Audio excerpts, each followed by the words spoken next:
Today, I am interviewing the artist Kelley Aitken. And full disclaimer, Kelley and I are colleagues. We've worked together many, many times. We met at a writing session at Banff many, many years ago. And because we're both writers too. And then we soon discovered that we were also both artists. And so began a long friendship. And in the last 8 years or so, Kelley and I have led trips abroad, as well as done workshops together in Canada, both in Ontario and on Vancouver Island, where I live. Our trips to France, where we have been teaching for several years, were curtailed, of course, during COVID, but we're just about to start them up again next year. So Kelley, welcome. Thank you. I know Kelley's work pretty well, of course, because we've worked together so much and we've painted together. But it's so interesting because, Kelley, when you sent the images along to me that we were going to discuss today, I was really surprised because a lot of that work is from before I knew you. And it's so intriguing to me. I really can't wait to talk to you about it.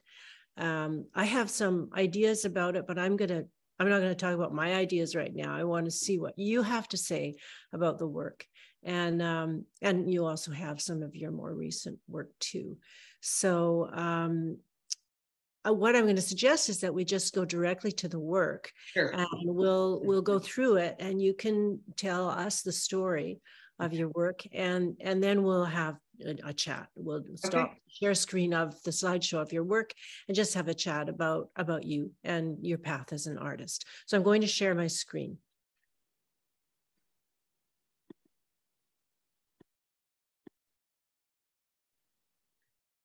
Okay, so this is the first image, and I'm just going to let you take over here, and you can cue me when you're ready for the next image. So I'll start with this one. It's not a great photo, so we don't have to stay on it very long, but this is from the period of 1983, 1984. So I graduated from a fine arts degree in Guelph. And I had done a lot of collage, or I'd sort of felt that I had discovered collage as a medium for myself at university, and I loved it. And I had gone down to Ecuador to live with, partly because I was sort of floundering, had lived in Alberta for a few years after university. And I had a lovely partner, but we were sort of finding our way separately. And I had received these lovely long letters from a good friend of mine who had gone off to Ecuador. So I decided that I would try that too. And I ended up living with Moya, this is my university friend, on the coast near a very small town. And it was the year immediately following El Nino, which was at the time the largest climatic event on record, where there'd been terrible flooding. So to get to this tiny village where my friend lived was quite an arduous travel. And she lived in a house on stilts without running water or electricity. And thus began this year of my stay in Ecuador. And I loved it. It was fantastic. But of course, we were limited in terms of space and art supplies. Where we sat we had a table inside, we had an outdoor kitchen. We switched on and off between a high bed and a low bed every night under mosquito nets. And the table that we worked at doubled as everything. It was the art table, it was the dining room table, it was the headboard for the bed, it was everything. And so you can imagine, like, the windows, there's no screens on the windows. We hear the ocean surf at night. We actually have a toilet, which we flush with a bucket, where we haul the ladder up at night so no boogeyman will get us. We subsisted on agua de coco, coconut water, and local cheese. And I don't know, we were not eating very much, but we were living the true life of the artist. And so this, if you want to just do the next slide and the next slide after that, I think there's 3 in a row.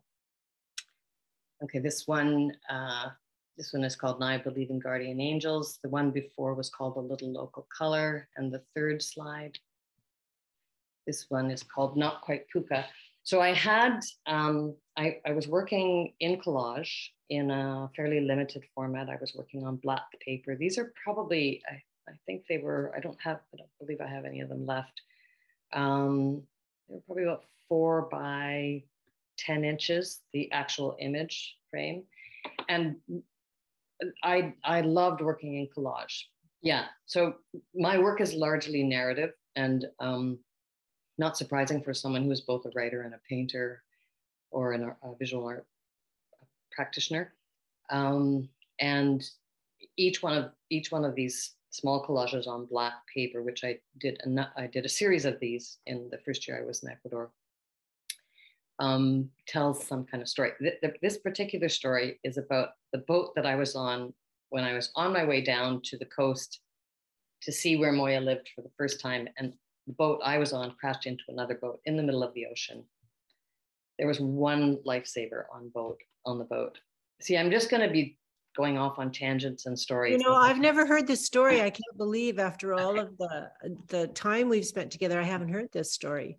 I love the image. It's very kind of Chagall, like that floating angel. Yeah, and it was really quite frightening. I mean, we had boarded this boat in a coastal city called Manta. My friend Victor and I, we were both traveling down together. He was ultimately going to be leaving Ecuador in a couple of weeks, and I was staying, presumably, I don't know, for a year or something. And this boat that we were on, I think the boat that I had us on is the green and white one. And in the middle of the night, there's this, everybody's kind of fallen asleep. There's an open hold where all the people are. We're lying around with all our belongings all around us. There's this huge lurch, and we just crashed into another boat. Well, I think the fact is that the sailors weren't even at the tiller. They were probably playing cards or something. It is terrifying. It is pretty terrifying. So this is when I really realized how non-Ecuadorian I was, how much of a foreigner. So the boats are going like this in the middle of the ocean, back and forth. And all of a sudden, everyone from our boat flows over the railings and onto the other boat. And Victor and I, as North Americans, are like stunned. And at some point, we just realized all our belongings, we're just going to have to leave them on the boat that's broken, which we now realized had a very large hole in its bow, but above the waterline. And we sort of went over to the railing, sort of said goodbye to our belongings. And I just leaned over and kind of fell into the arms of an Ecuadorian stranger who got me to the ship. That boat was heading in the other direction. It was going back to Manta, where we had just departed.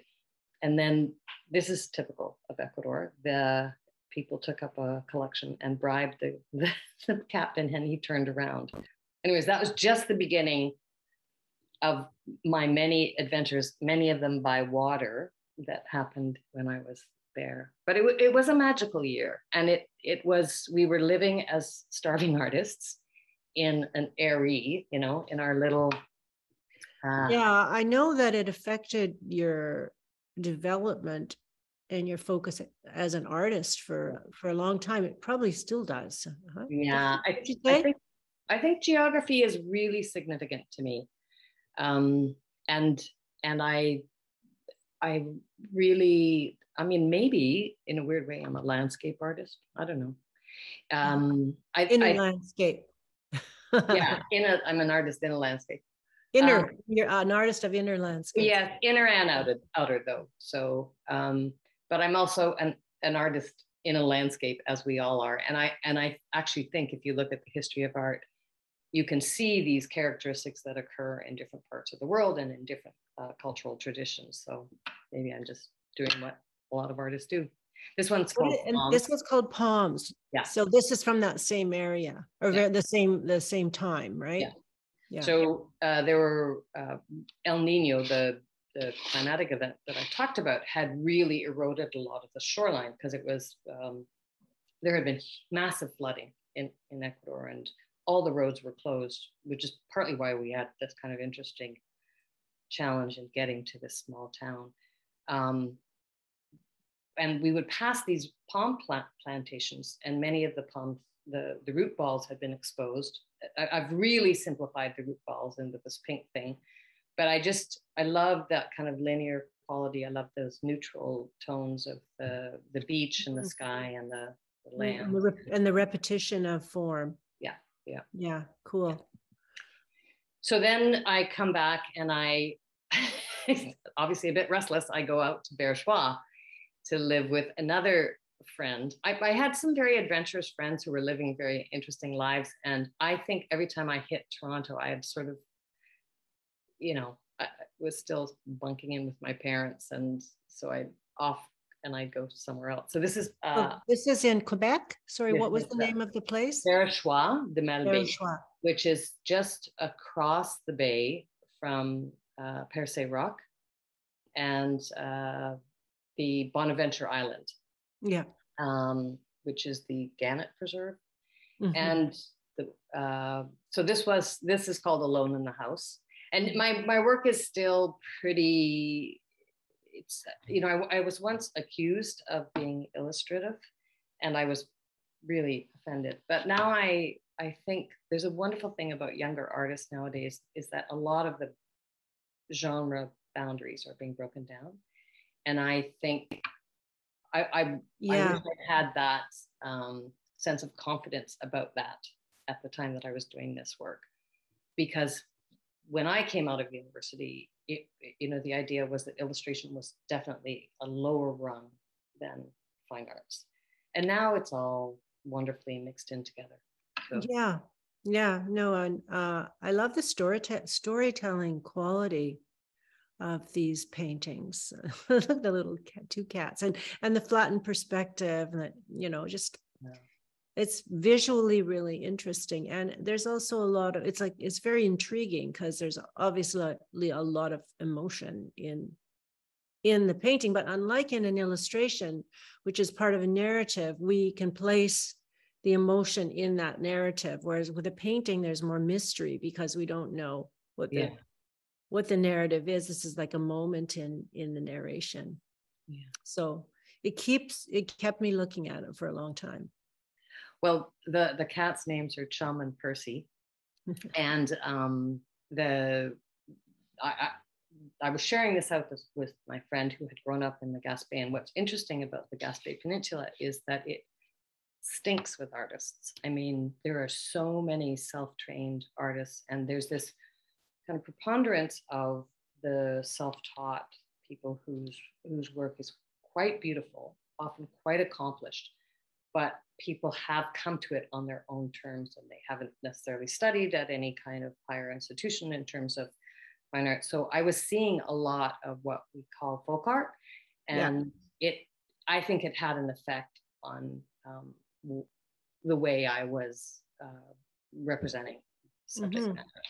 And actually, that's a Catalan rug on the floor. A what rug? Catalan. It's an anglicized version of the word cat's tongue, and it must refer to the way it's woven rags. You can buy those commercially too now. Woven rag. So that was the rag. That was the way they made it. So this, if you go back once again, just quickly to the one you just passed. This one is actually in the collection of the Art Bank, and it's called Foundation. And there was between where we lived and the center of town, which was a very small town, sort of one strip. There was a huge hole in the ground, a rectangular hole in the ground, where someone had taken down a house but not filled in the foundation. And my professor at university had said, women look down. And so there's a lot of text in here, which I think you probably would also be quite interested in, Alison. The way that we can work text into visual imagery these days, and that I was kind of playing with that, and actually using scraps of old wallpaper that I found in the house where I was living, So what was it that your professor said? Women look down? Women look down. In what Yeah. way? Well, Domestic? They look down at domestic I think that it was actually a sexist comment. I don't. I think he was referring to the fact that yes, the intimate world of a woman is small, and yet I think it's true for me in my life, because when you're out on a walk in the woods or something, really interesting stuff is happening on the ground. And if you're he meant it in a derogatory way? I don't think he meant it in, I think he was intoning. I think he was, he was speaking about sort of gender differences. And I think it immediately put me in mind of how in some cultures women will still walk behind their husband. But it's interesting because you and I have talked about the domestic qualities of some kinds of art, and also how those are also being re-embraced into fine art, contemporary art these days, like the mixing of the genres and elevation of things that were kind of artificially devalued in the past, which is, I think, a really wonderful thing about contemporary art. And you're kind of my pipeline to contemporary art. Kelley works at the Art Gallery of Ontario.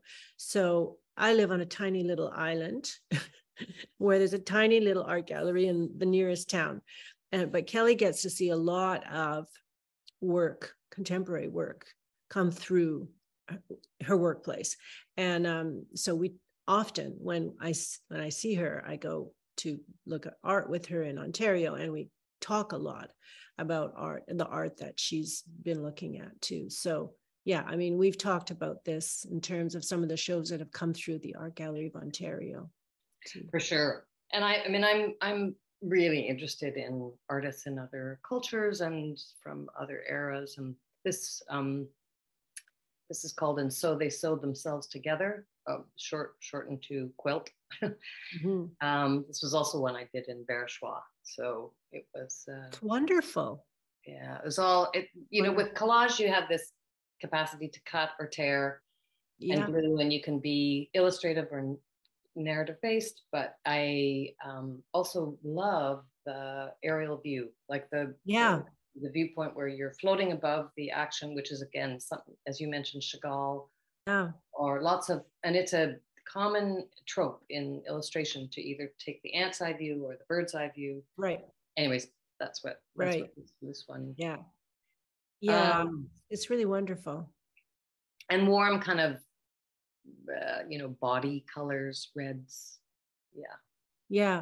I've become a latecomer to collage, and I really love it. I love creating collage papers and integrating them into the landscapes that I'm making. It really eases the path into abstraction, I think, for me, because I came from very representational work, and so it's and kind of in a postmodern context. What it does is it always brings your attention back to the surface. So you have this sense of a painting often creating a recession into depth, where you have the illusion of space, something going beyond the picture plane.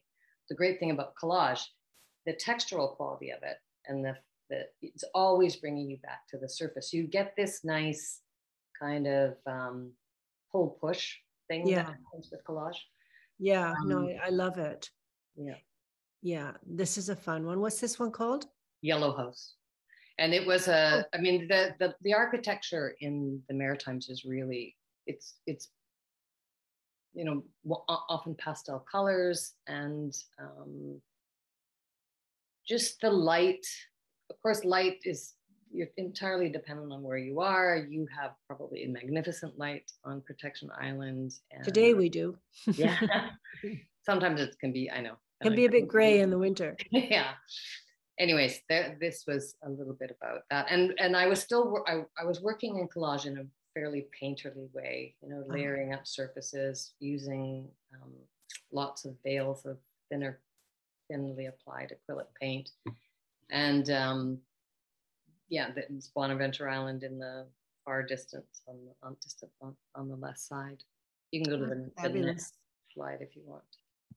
I think we're okay. So then these are fairly dark, this next bunch, and all of the paintings that I sent to, or the artworks, collages, works I sent to Alison are fairly old, but it allowed me to speak to the sort of narrative arc that I'm interested in my own work and in others. This is called Heart of the Woods. It's immediately after my dad died in 1987, and a lot of this imagery just came to me. These are larger canvases, but I'm working on pre-painted surfaces. So I had been a technician or a monitor, or whatever you called us, at university in order to make some money to pay my rent. And at the end of terms, there would be all these abandoned paintings by students when they didn't want to take them home. So I cut the canvases out of the stretchers and rolled them up and just had them for a really long time. And then I liked the fact that there was this kind of pentimento. The surface was already there. And then I gessoed over that and painted on top of it. So I'm working with a kind of pre-existing surface or texture or geography on the canvas. And are you taking your cues from that? Not necessarily, kind of working with it in terms of, there's a way in which it forces you not to be too detailed if you have a rough surface. Right. Listen to Eve, another cheerful image. Well, it kind of is actually. It's kind of filled with light and kind of a kind of sparkly, numinous kind of feeling. Well, that's very nice that you see that, because it's about how far the wrong turn taken in the Garden of Eden. Right. Yeah. Right. Anyways, at this point, a lot of my work, and I think it was predicated by my dad's death, a lot of the work deals with both below and above ground, because you can feel like you are below ground when you have a cataclysmic change in your life. So yeah. And I think you're right about the inner geography, because I think a lot of the work was really reflective of the emotional state that I was in. Yeah. So speaking of, this is called After the Death of a Parent When the Self is Divided. It's a bit heavy, that title, but anyways, I've gone back to Ecuador. I'm staying in a house, actually at this point not on the coast anymore, but in a house in the mountains. And I felt divided. And so that was a deep period of grief for you. And I think I didn't know how to, I think the first time we grieve, we don't know how to do it. And my tendency was always to just get on a plane. So right. You always find yourself when you run away, there you are. And also to express it through your art, because you also wrote a very powerful book of short stories at the time too, right? Yeah. Over that period of time. Yeah. Called Love in a Warm Climate. Wonderful collection. Thank you for the plug, Alison. And this is called Dogs in the Dark. So partway through that stay in Ecuador, I had the opportunity to go to the Galapagos and to work on a ship. And I worked in the ship boutique, but after that period ended, that was a 45-day period, I had met someone on board the ship who worked at the Charles Darwin Research Station, and she invited me to come and work for them as a volunteer, which meant that they would, I think they paid my flight. So I left the Galapagos after working on the ship, flew up to Quito, and then returned to work at the Charles Darwin Research Station, and stayed there for a month. And living on board a ship, it's very social, and you've got a new batch of tourists all the time, and you're meeting all sorts of people, and you're never alone. I would go to the islands when the tourists went to the islands, and it was miraculous. I loved being in the Galapagos. It was a very, very rich experience, and a really kind of a wonderful way to heal. I felt very healed by nature. Then I end up in Puerto Ayora, which is on one of the larger islands, working at the station, drawing all day long, every day, but on my own in a friend's empty apartment in that town. So you were doing illustrations for them. I was doing illustrations for them. And this represents the kind of loneliness of that town for me. The electricity in the town would just shut off at 11 o'clock. Everybody's electricity shut off. And then it's just how the infrastructure works in that small archipelago. So yeah, so there's 3 dogs here, and people always go, where's the 3rd dog? Can you see 3? 1, 2, 3. Good for you. All right. Yeah. Right. It's a beautiful painting. Thank you. I don't know where it is. Oh, really? Yeah, I don't know where a lot of these are. Some of them I cut up. To be honest, this one and the next one, they work better on the small screen than they necessarily did. Were they on paper? No, they were on canvas. They were bigger. Yeah. So this is called My Valley, and at this point, I'm back up in the Sierra, up outside of Quito, and beautiful Andean range. So I'm between two ranges in the Andes, and so basically it's kind of like a flying view of the valley down to that river and back up to the other side. And it looks lush, although it's extremely overgrazed territory. And and you spent time in South America, and so there's this, people farm right up the flanks of the volcanoes and of the mountains, and they have these small patches of land, so it's kind of chopped up like a patchwork quilt. Yeah, this has got a wonderful sense of self-containment. Yeah. No, thanks. That's a nice way to describe it. It is.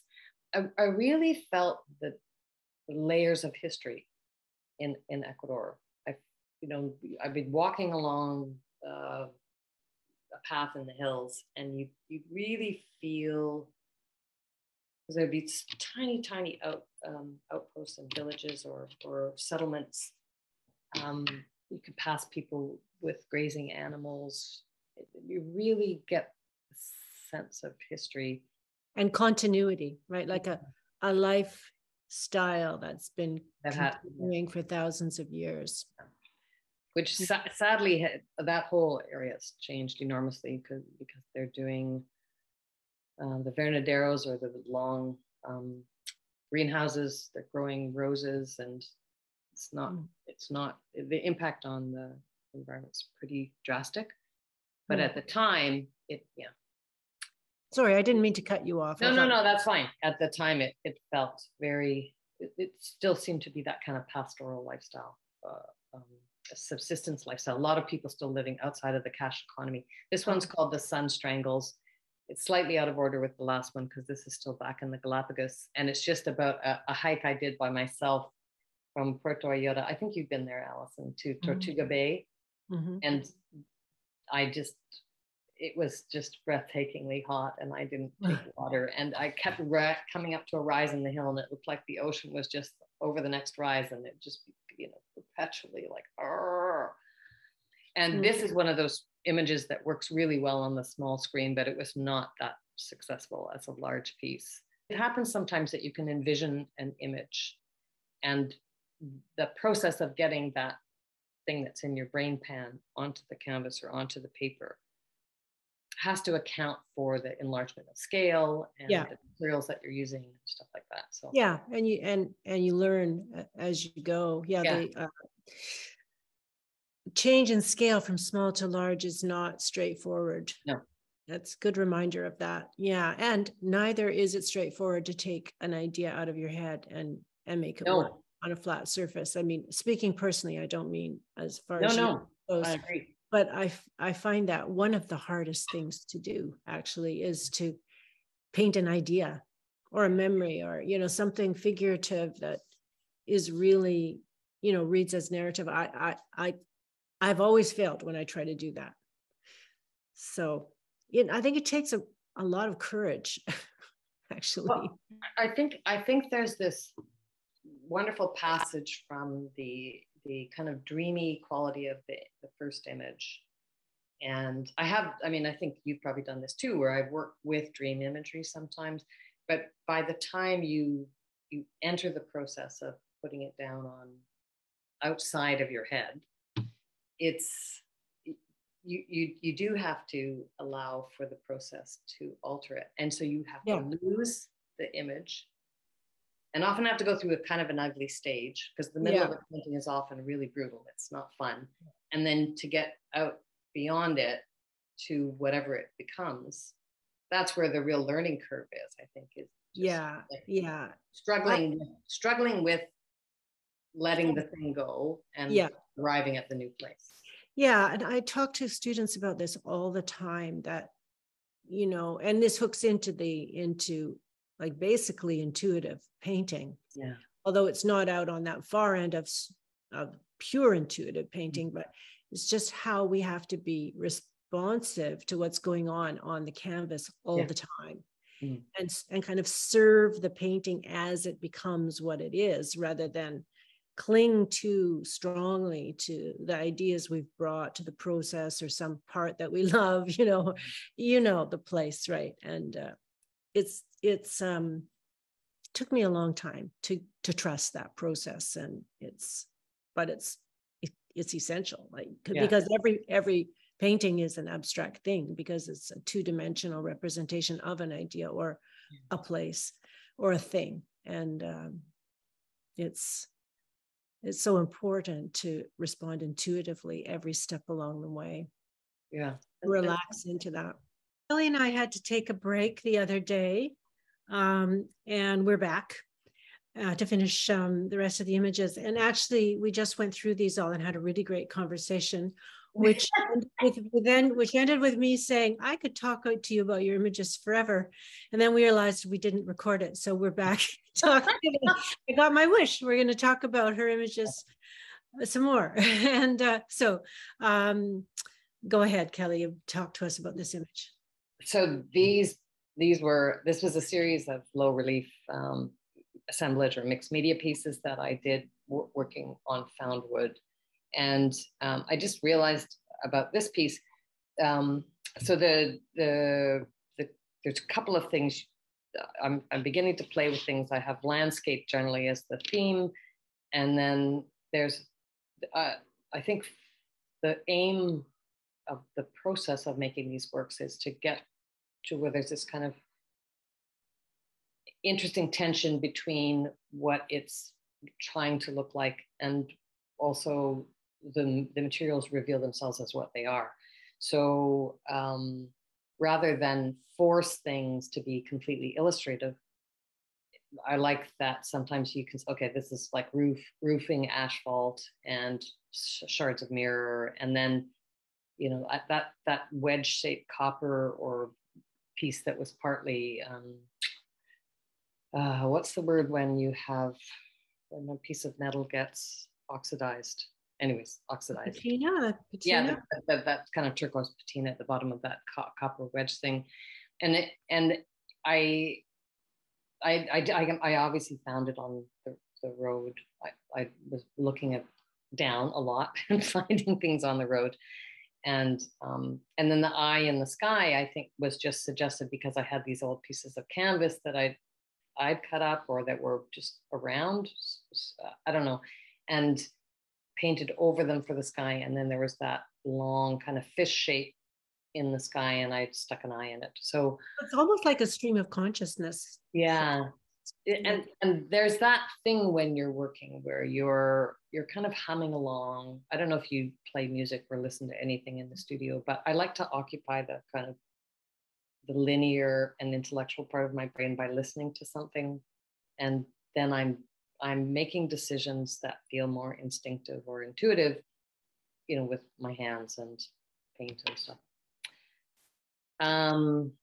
Yeah. And you said before when we were talking about it that at this stage you were kind of forcing yourself to paint on found objects, especially. Yeah, that I liked.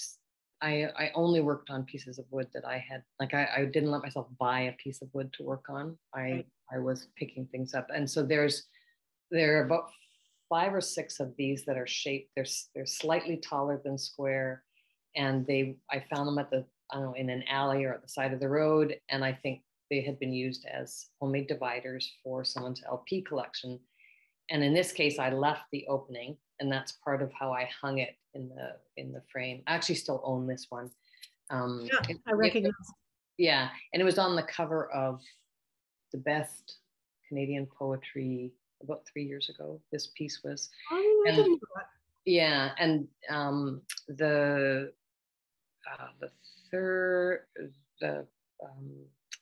this one is called "What Chicken Little Told Henny Penny:" not part of the title, but you're supposed to go there, is "The Sky is Falling." Right. And the thing that I said earlier was that, you know, sometimes I'm using very, not cute, but kind of using the elements of primitive art or self-taught art, like the teardrop shape of the rain. Mm-hmm. Is an illustrator's kind of trope, and that I'm using it here in and amongst things that don't really look like landscape, but will sit in this image as representing landscape or land forms. So, right. Yeah, it's just, yeah. And then this. Finish your sentence. Do you want me to go back? Sure. Yeah. Yeah, it's there. The aim of, for me, collage and mixed media work is that I don't subsume the materials to the idea of the content. Somehow you want content and the formal aspects to sit equally. Right. And for there to be tension between the two of them. Yeah, that makes perfect sense. Yeah. Otherwise, why use those materials? Yeah, yeah, exactly. Yeah. Are there any artists working in this genre that you really? It's really interesting to find people who work in collage that I mean, Braque and Picasso famously started that whole thing off. And then there are some German expressionists that did it, and the abstract expressionists threw a whole lot of things into their paintings in the I think 40s, 50s, and 60s, which have become conservationists' nightmares. Right. Rauschenberg's work is very exciting, and on a large scale. You know, I love that kind of large scale. There are people now that are working across various genres, doing a lot of mixed media work that also incorporates digital elements. Like there's Sarah C. S-Z-E. I love her work. And so they kind of create small environments where there's a lot of found things operating as something else, operating as themselves, with digital interface as well. I'd have to, I mean, it's a great question, Alison, and I'm always suggesting people look at, contemporary artists and the history of art. And when you ask me, to name a person, it's like empty. Well, you can drop them in the comments, because this is going to be up on YouTube, and you can just drop those. I'll do that. Yeah. Cool. So there's a series of which there are 3 images now showing up in the slideshow that were done in 96, 97 when I was living outside of Quito in the Valle de los Chillos. And these are emotional landscapes. I think they're all figurative works. They're painterly collage, and the collage elements are meant to somehow work with that part of the anatomy, but sometimes they're looking like tattoos or looking like scar tissue, or I'm hoping to make them create the sense of 3-dimensionality. But the thing, as I said before about collage, is you've always got tension between the sense of depth and the sense of the image that you're creating, with always the attention being brought back to the surface. Yeah, I love these. This was called Out of This Marsupial Night. This is the cover, was used for the cover of my short fiction collection in 1996, The Love and Warm Climate. And as we discussed in our unrecorded version of this conversation, there were 12 of these, right? Yeah. And it took you a month to make each of them. Yeah, some of them overlapping a bit. I had 2 boards on the go. And it's funny because when I talk about this work, or I look at this work, I can reproduce the sound of my footsteps in that house. Wow. It's just this beautiful adobe house that a friend of mine, I went down to Ecuador because I had a friend from university who was down there. Right. She ended up living on the coast and up in the mountains, and up in the mountains, she befriended this couple. The wife, Carmel, was from Costa Rica and the husband was Brit. And he built this house with the aid of a local man, Feliciano. And it was a beautiful, beautiful adobe house with the interior of the roof inside the house was slats of whole bamboo. The outside was, of course, the terracotta roof, beautiful kind of rounded archway doors. It was a lovely house, tile floors, not a lot of furniture in it by the time I was living in it. So the tile floors were what created the sound of the footsteps. Tile floors, and then you go 2 steps up to a wood floor that had space beneath it. And so I could remember the sort of my feet on the tiles, and then I don't know why sound. Yeah, it's interesting because sonic is not one of the things I don't usually remember sonic memories. You know, we remember, I mean, if other than visual or conversation. Smells, I think we remember smells. No, right? Yeah. That's kind of so evocative, but it's interesting. I wonder if somebody played you a recording of that sound, whether that would like rush that back to you like a synth. Kind of interesting, eh? Yeah. And this one, as I said earlier, Alison, I can't ever remember the title. It's either Slipping or Spilling because I flip the consonants sometimes. So I work a lot on the backgrounds of these. The body has a lot more transparency in it. I'm using acrylic in very, very thin veils. And where the glue has been laid down to adhere the collage element to the page, there's a way that the paper's sealed, so the paint goes down on it differently. And the darker areas are generally where the paper's not sealed, so the paint that I'm laying down sticks there differently. It's absorbed more thoroughly than it would be on the surface that has acrylic gel. Mm-hmm. And these are later there's 2 later collages. So we get up to about, I think we're in the late 90s here. And that's as far as we go in our slideshow. There was just enough. I thought I'd send you just these. Anyways. Well, let's have another conversation with your work since then, because you have a whole body of work since this time. But it is really interesting to see for me, because as I said before, I haven't really heard the story of some of this early art that you made before I met you. This is around the time that I met you. These last images. Yeah. Yeah, exactly. Yeah. We met just after this. And this is probably one of the last 2 images, or 2 of the last kind of painterly collages I worked on. And as much as I love the medium and we talked about this, Alison, in our unrecorded conversation, that you can really, really be drawn to your own work. And I think it's not just, I love this. It's partly you're remembering who you were and you're remembering a sensation of creating that stuff. But it's hard to go back. You can't repeat yourself. Yeah.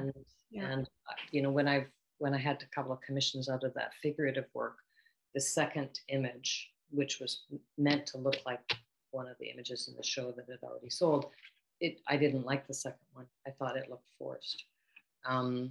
So we can't go backwards. That would be a thing I think that artists often feel. You can't go backwards. We also talked about, and I want to go back to this because I think it is a really interesting thing to be reminded of, the freeing aspect of form. So when we were talking about those images, you did 12 of them. Yeah.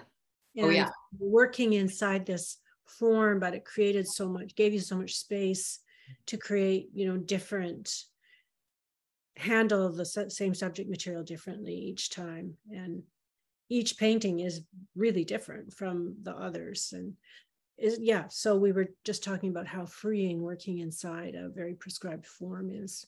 Or and having a series, and how that creates parameters, but within that you go, oh, I want to try this, or I want to do this. And I think there's this wonderful thing of having a project underway where you don't have to arrive like fearfully at the blank page every single time you walk into your studio. You go in knowing you're going to work on that project or that series, and it tends to be like, you know, images hook like this onto each other. Like you do one and then you do another and you do another and you do another.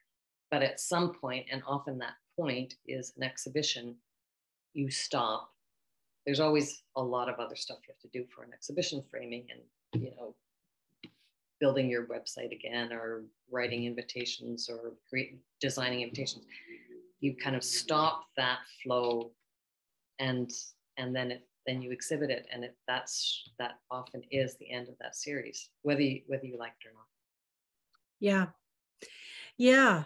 Well, okay, I'm going to go back to just us on the screen, and we'll have a conversation, more general conversation. So here I am in my studio. I'm in front of a partial installation, a kind of mock-up of something that's going to be in my exhibition this October.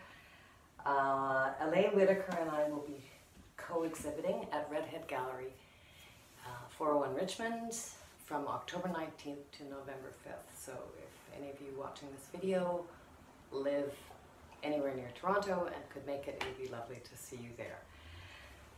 Just a quick description. These are cyanotypes on washed and dried tea bags, and they're then made into these kind of tapestry things. So just to answer Alison's questions, what was my path to becoming an artist? I drew from a very early age and loved drawing. And I think by the time I got to university, I couldn't kind of think of anything else to study, and I studied fine arts. Were I to do it again, I think I would have split my interest in much the same way that you did between science and arts. But at any rate, I had a pretty good experience. I went to York University for a year, and this is after doing a lot of drawing as a young person and getting, I think, a fair amount of attention for it, some painting. And my very first art book purchase was $7 on a secondhand copy of a book about Michelangelo. And I treasured that book and did a lot of drawing out of it. I think it's kind of my first grounding in anatomy was to draw Michelangelo sculptures. So let's see, the next question is, just let me check. Was there a person or event that really changed,